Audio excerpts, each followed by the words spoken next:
What? I've got something to cut to. All right, okay. Okay, don't tell me. I won't tell.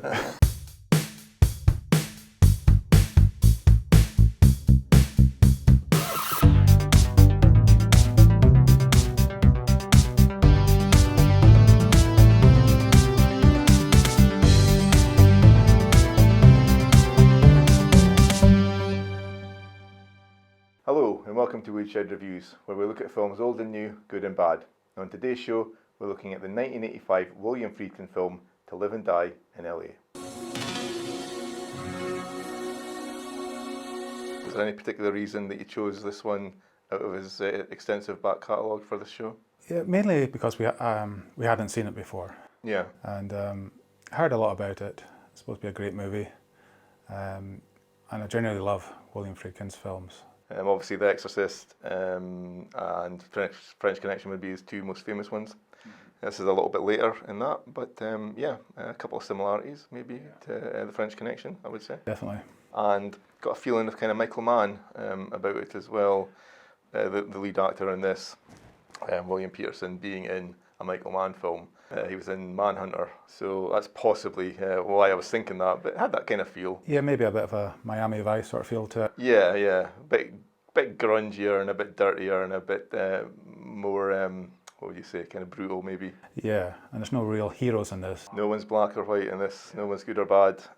So it's a very interesting film, very surprising film, didn't know where it was going. That's always good. Yeah, a few shocks and surprises as well, which yeah. was great. It's very unpredictable.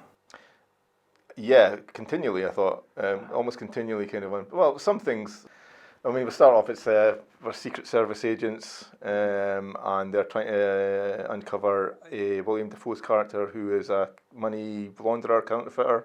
Come on, you ain't going out there alone. I got 3 more days on the job. I want to make the most of it.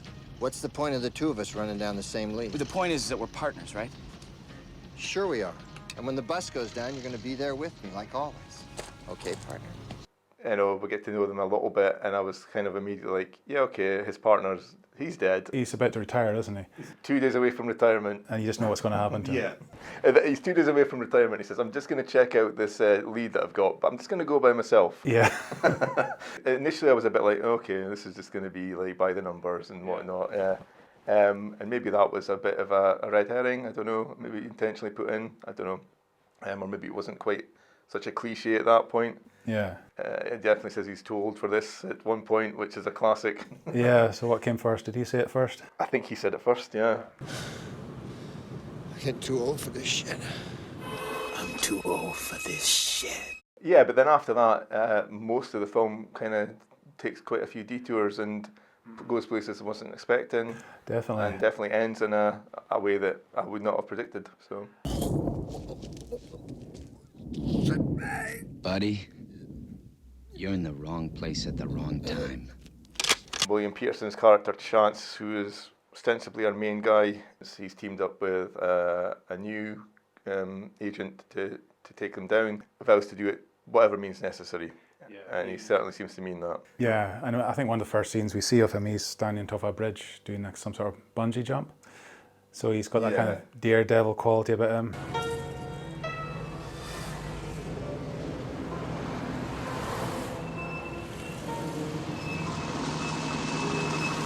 He lives by the thrill of it in life and in work. He's not a good guy by any stretch of the imagination. He's not even a nice guy. No.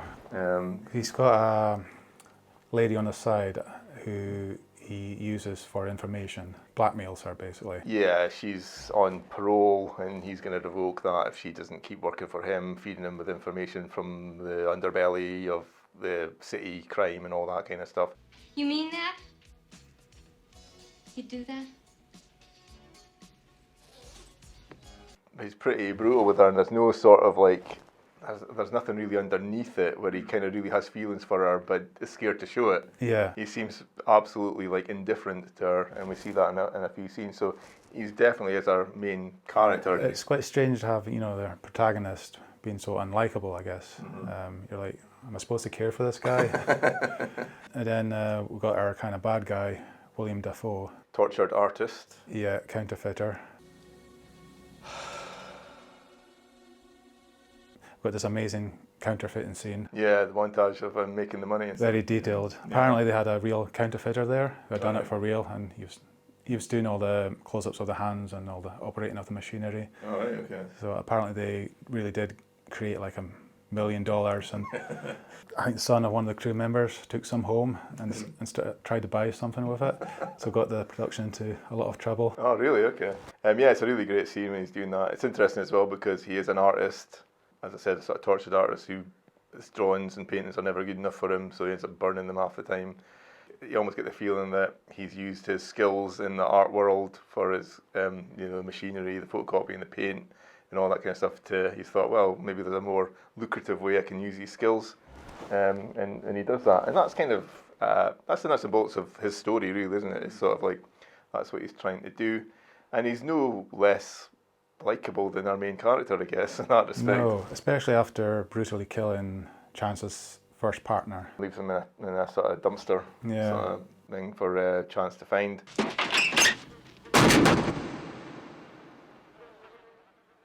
So that sets off our chain of events where he's like, I'm convinced it's this guy, it's William Dafoe, and I'm going to get him. He's set up with a new partner. They're a little bit ambivalent towards each other to begin with. Vukovic, he's by the book sort of guy. Yeah, it's quite vanilla. My brother's a cop. You're asking me to do something give me that a goes against break. my... Look, you got the wrong guy, okay? You got the wrong guy. Yeah, you're right, I got the wrong guy, pal. You ain't my partner. Takes a nice little detour at one point where they're trying to pose as wealthy offshore businessmen. Mr. Masters? How you doing? Ben Jessup. My associate, Dr. George Victor. But in order to gain his trust, they need $30,000, which the police force are not willing to give that much. Well, he gets information from Ruth Yeah. that there's this guy coming in to buy diamonds, and he's got a suitcase full of cash on him. And obviously it's completely illegal and not by the book. Find out he's an undercover FBI agent.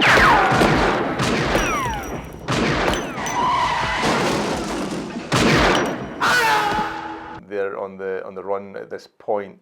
We'll get a great car chase sequence, which feels, I thought was up there with any great car chase sequence, and obviously one of the ones that you think about is the French Connection. Yeah.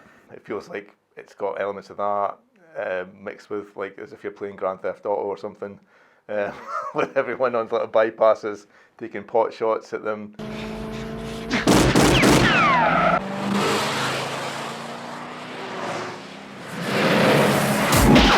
I think that was the place they shot T2. It looks like it, yeah. Was it? Is it? It certainly looks Well, it's in like LA, so. Yeah. I think we lost the mothers. I don't see him, man. Huh? I don't see him. Fucking did it, man. We made it, baby. Did it. And then they go down a sort of motorway the wrong way at Yeah. one point. Yeah, It's and that all- was stunning, yeah.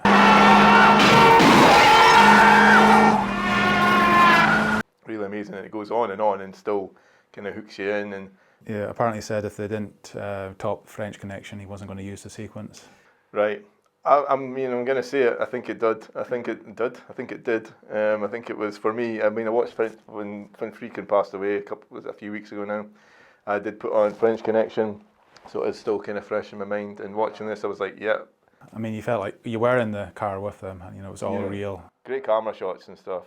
Absolutely stunning. And I think William Peterson did a lot of the driving, and his poor partner was petrified. Yeah, because I have a lot of shots where they're like, it's zoomed in and it kind of you can see the actors and it sort of pulls out and they're actually driving. And I think William Peterson he seemed to do quite a lot of his own stunts, running on the escalators and the. I think there's a couple other ones that I noticed as well. So it all gives a kind of gritty realism to it. At one point within the car chase, you see Chance is just kind of, he goes into a zone where he's thinking about his base jumping, and then we cut to his partner who's like cutting himself up about having got this guy killed and stuff. See a big difference between how they're kind of perceiving things and what's going on in their minds. Yeah, that's one of my favourite moments, these two flashbacks, for sure. One's like a bit of a daredevil, just going for it. Yeah. And the other one's just, he's upset. He's thinking about the consequences of this and what it's going to do to his career and to his psyche. Got the money, they're going to meet William Dafoe and his sort of bodyguard muscle to make this deal. And it looks like it's all going to plan. and they're going to arrest him. There's a sort of scuffle. The bodyguard gets a shotgun and quite brutally, quite dispassionately shoots our main guy, Chance, in the face. There's no sort of like two ways about it. There's no sort of, did he make it? No, he just got a shotgun blast right in the face. Quite, the shot of it is like leaves no ambiguity. Suck on that for a while. Freeze it up, pal! Jesus Christ. And it's completely like unexpected, like one of the most unexpected things I've seen in a film. Yeah, because recently. you never really expect your main character to die like that, and Not like that. I didn't think he was going to get out of it unscathed. I mean, whether he was going to live or die, I mean, whether he was going to get locked up or whether he did end up getting shot at the end, but it might have been in a more dramatic, more of a, how do you say? yeah, like a hail of bullets. Yeah, that sort of thing. Yeah. This is just over in a flash. Yeah, 3 seconds, and it's like, that's it. And the muscle's dead, and Chance is dead. Vukovic goes chasing Defoe, tracks him down to his warehouse. Why didn't you take the deal Grimes offered you? Wouldn't roll over on your partner, huh? Get up. He's been escalating his burning skills at this point. Yeah, He's just like, yeah, sod it. Just burn the whole place at this point. yeah, and I think he then accidentally sets himself ablaze. Yeah, after a wee scuffle with Vukovic. Really great sort of looking scene where everything's on fire, very red, and the sound's just kind of like really crackling and stuff. And it's really amped up. Yeah, and I think this is the start of seeing Vukovic change. He's kind of in too deep at this point. Yeah. What do you want? Chance was my partner. I know who you are. What do you want? Did you know he was dead? And basically he says to her, "You're mine now. You're my informant now," and that's it. She's just on this, I guess, on the cusp of perhaps kind of escaping her life. You're working for me now.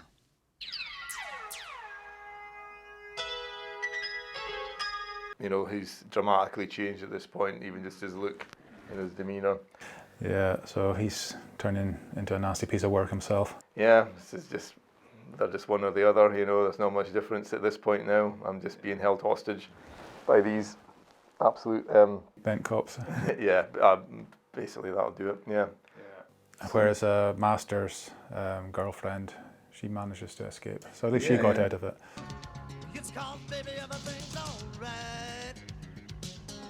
That's kind of end of the film, I guess. Yeah. So, yeah, anything else you're sort of thinking? I wasn't expecting such a cold film where you're kind of, there's nobody to root for really. Yeah. So that took me by surprise a little bit. I enjoyed a lot of it, and then I rewatched it, knowing what it was about, and I really got into it. Yeah. I could appreciate it a lot more. Yeah, I think probably similar. I watched it twice this week as well, and probably a similar thing, watching it a second time and kind of knowing where it was going to go, watching characters a little more closely, following the plot, because it's not an overly complicated plot, but it doesn't hold your hand with things. It skips forward quite rapidly, and it doesn't set scenes up. Yeah, that was maybe a point that kind of, like, for example, when they first get in, the two of them, Vukovic and Chance, get into their sort of operation, they're immediately just following John Turturro's character in an airport. We don't really get any threads as to who he is, how they've got to this point. So it feels like there's maybe little bits and pieces that were maybe, I don't know if they were just trimmed out or... Well, listening to William Friedkin talk about it, he cut out all the fluff. Right, okay. He said, you don't need that stuff. Possibly. I think on the first viewing I felt that I did need that stuff. On the second viewing you kind of go, okay, we're not going to get that stuff, and I can kind of work it out, but possibly it does feel like, and it could have maybe justified it. I know a crime thriller like this could push past a couple of hours and still keep your attention. Yeah, maybe it was the right decision. Who am I to argue? Who are we to argue sitting in here arguing with William Friedkin? Yeah, I would recommend watching it, but I'd recommend watching it twice. And if you're the same with that, I think that's a pretty good recommendation. Definitely. I loved it. It's gritty, fast-paced. It looked amazing. I mean, this was, I think, an indie film for Friedkin. He's only done a couple of indie films. So this is kind of like, so he shot quite cheaply, $6 million budget. They can move really fast, on the fly, some of it. Get away with a lot of stuff. I don't know where Willem Dafoe was at that point, but the rest are quite unknown actors and stuff. Certainly our two leads. Yeah, I think they were theatre actors. Yeah, I got the feeling that was done deliberately, obviously, to sort of like keep that kind of realism and stuff, you know, so you're not distracted by big name faces and stuff. It definitely helps sometimes. Yeah, yeah. So good. Well, we give our ratings to Live and Die in LA. Let's go for it. Yeah, I mean, this is fresh and exciting to me. I like seeing a new old film. Yeah. You watch modern films and so much is lost when you go back and watch something like this. Yeah. Well, even just like the car chase scene, you know, I mean, just the realism of that, is that what brings me into it and stuff. And you just kind of know that a lot of stuff these days, if they had that, it would just be shot in a completely different way. Would they really be blocking off an entire motorway and doing this stuff, or would it, you know, would there be a lot of cheating around the edges with that stuff just to make it a bit easier? And you know, the proof's in the pudding, I think so. Definitely, because you're on the edge of your seat when you're watching this, because you know it's real. And yeah. I think I'm going to go for 4. Yep. Okay, I'm going to join you with a very, very solid 4 for me too. Definitely going to watch it again, and I'll pick up my own copy at some point. So good call as usual. So far. Yeah. Okay. Well, that's all we've got for you today. We hope you enjoyed the show. Check out the film and leave us any comments if you like. But we'll see you next time. And remember, You're beautiful.